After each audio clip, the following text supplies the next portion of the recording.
Good morning everyone and welcome to the Sabi Sands here in South Africa. We are on Djuma Private Game Reserve and a very lucky place to be driving around, especially at this time of the morning. There's often a lot of life that happens at night when we're asleep, and we've just found some tracks actually of a male leopard that walked down this road last night. And just to recap, we've been having some great leopard viewing over the last few days, some really interesting stuff. They've been mating leopards, and the tracks of this male, I'm fairly certain, are the same tracks of a male leopard that was seen mating with a female leopard. And this female leopard was actually seen walking down this road last night with Brent, the other presenter, but the male wasn't around, so he's possibly still following her scent trail and interested to do a little bit more mating. We're not too sure. Either way, interesting stuff. We've got some great news. Andrew is back on camera, so he's on the back with me, and he's been on leave for a couple of weeks, so he's recharged and very excited to be back out here. And Nikki's in final control. Brent and VM have got the morning off, and hopefully this afternoon we'll have our second vehicle back up and running. It has been broken since Sunday morning, but it's difficult to get things fixed out in these remote locations, and at least today we'll hopefully get it fixed. Andrew actually bought the part we needed all the way from Johannesburg when he arrived yesterday. So there's some good prospects for having the second vehicle up and running.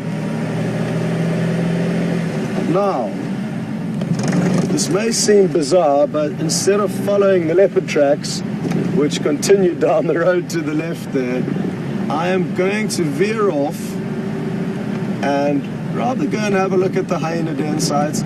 As I've said, we've had so much great leopard viewing over the last few days, we've kind of forgotten about the other animals out here. It's not that we've forgotten about them, and it is difficult to decide what to do when there is great action around. Even if it is with one specific species, it is certainly worth trying to make the most of it, because it's not always going to be like that. There'll be periods when we don't see leopards. So regardless, I thought it would be good to try out our luck at the hyena den sites. It's an awesome place where we have had some incredible sightings of 3 young hyena cubs and their parents. So we'll head off there to start. And over the last few days there have been a lot of people going to the hyena den site, but it simply hasn't been active, and when the adults aren't there, the cubs don't come out. So there's nothing we can do about that, but we are going to try our luck this morning.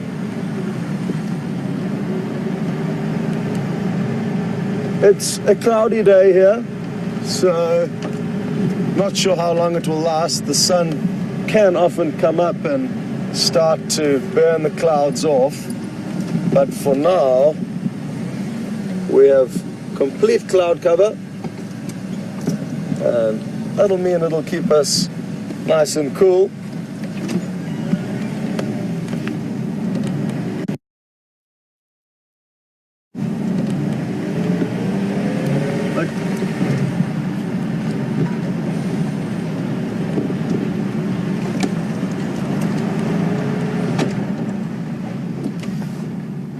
Morning, Jackson, Scotcha. I'm going to check them Nisi Kaya.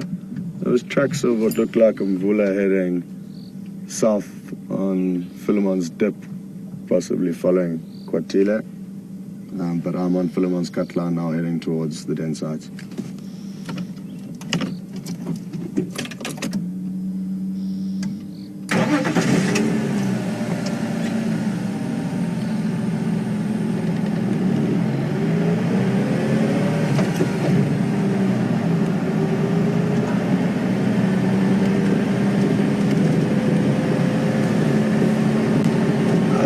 So we were out all on our own until just a few minutes ago.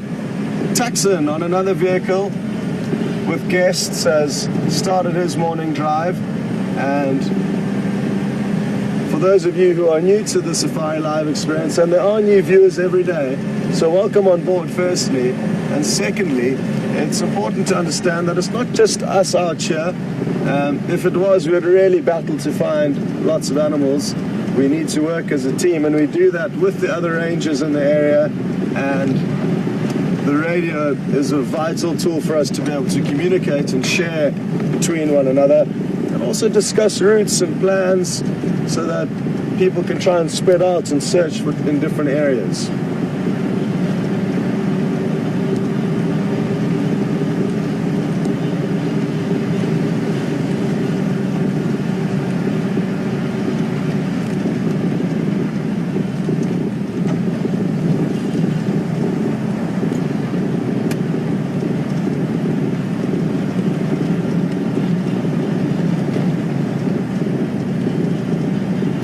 Also, just a reminder for everyone, from Thursday we will be starting to work off a slightly different time schedule, and essentially we'll be going out half an hour later in the morning, so starting out 6:30 Central African time, and in the afternoon we'll be going out an hour earlier, so 1500 hours Central African time. And the reason for that is to try and kind of capitalize on the daylight hours and not be spending too much time out after dark or in the morning, not driving around when it is still dark. And looking forward to that change in time. It should open up a few avenues for us. We will still have a little bit of time with the spotlights after dark, and if anything really exciting is happening after dark, we can always extend the broadcast, but the general slots will be changing slightly, so half an hour later in the morning and an hour earlier in the afternoon. And something else for the newcomers, it's an interactive safari, so this is live and it's happening right this second, and you can ask us questions from wherever you are in the world. So send your questions through either on Twitter, and you would hashtag SafariLive, or you can send it through to questions@wildearth.tv.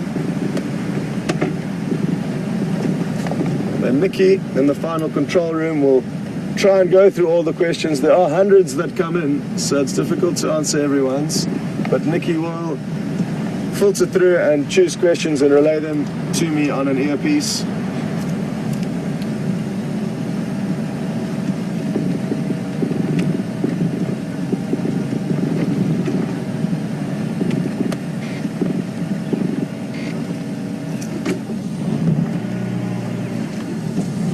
Go ahead.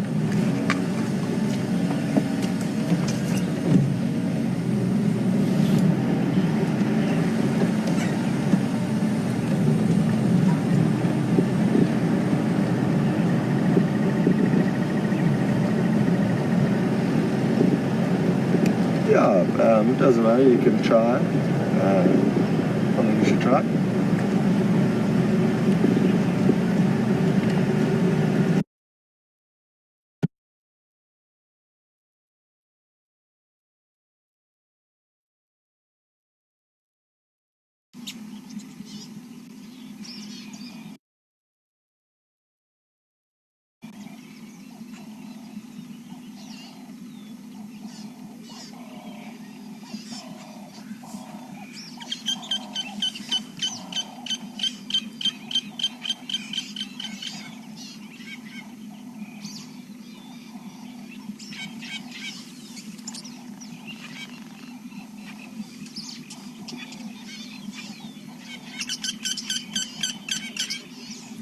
Hello everyone. Being out in the bush and being out there live has its technical challenges. We're experiencing some of that now and are working on it as fast as possible to get it sorted and get you back on the vehicle with us.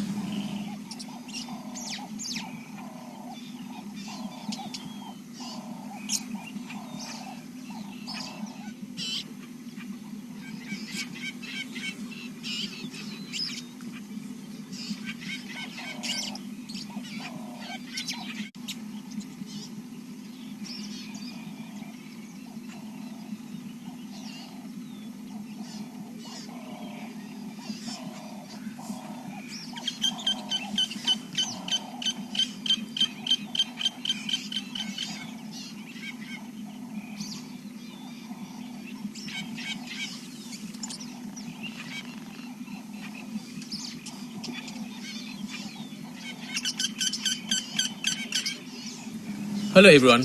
Being out in the bush and being out there live has its technical challenges. We're experiencing some of that now and are working on it as fast as possible to get it sorted and get you back on the vehicle with us.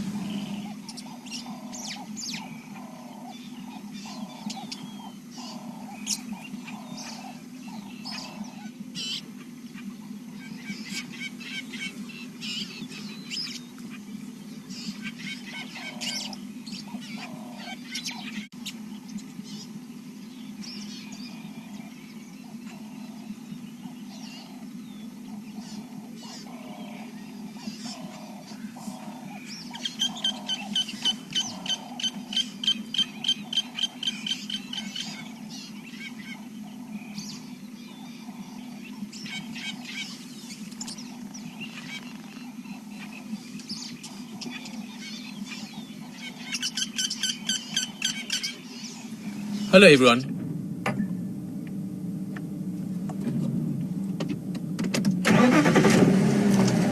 Welcome back, everyone. Just to let you know, I have... Sorry, there's a lot going on here.